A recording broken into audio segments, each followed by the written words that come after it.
Is recording.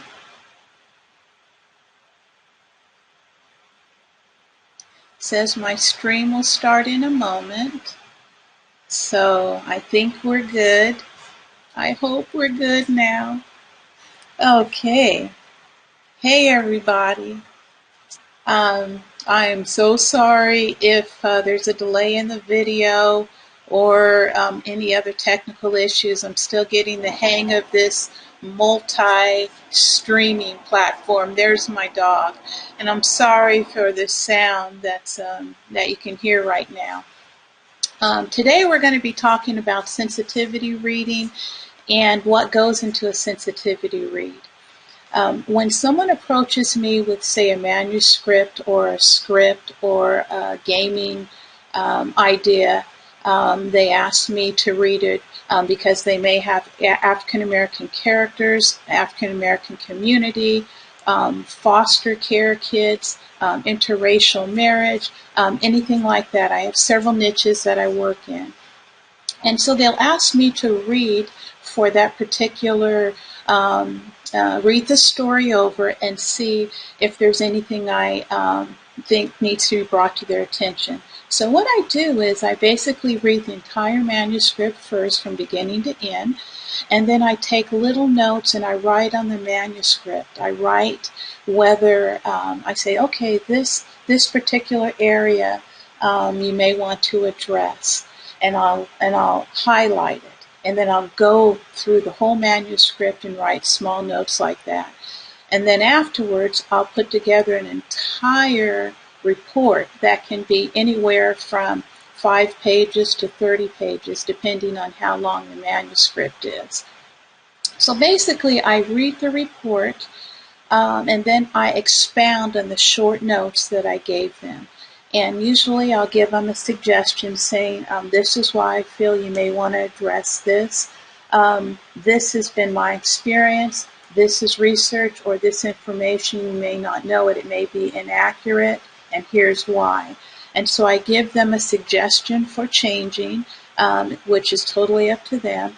And then I also give them links to online research and references, if need be. For them to do their own research. And so that's why the report can be up to 30 pages. I go into explicit detail. I tell them my opinion, my experience from my life and lessons learned. And then I give them research that they can do on their own.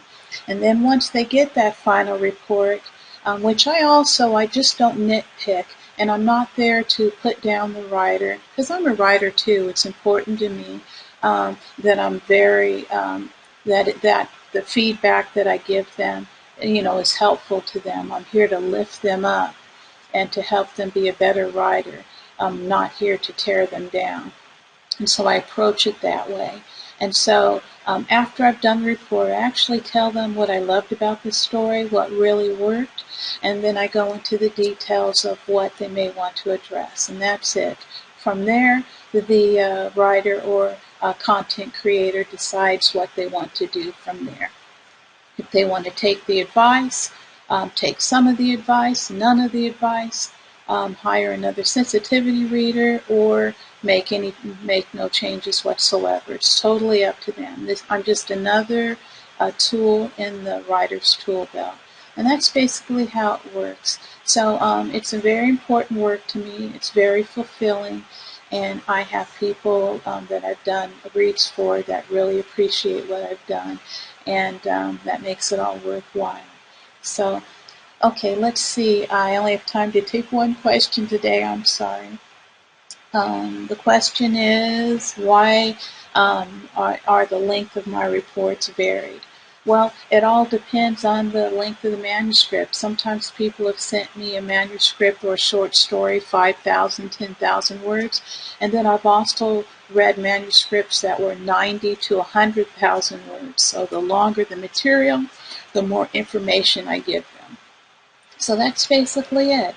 So I hope I answered your questions, and if you have any more questions that you'd like me to address on a future live feed, you can email me at admin@sensitivityreviews.com, and I will reply. Okay, you guys have a good rest of your day. Take care.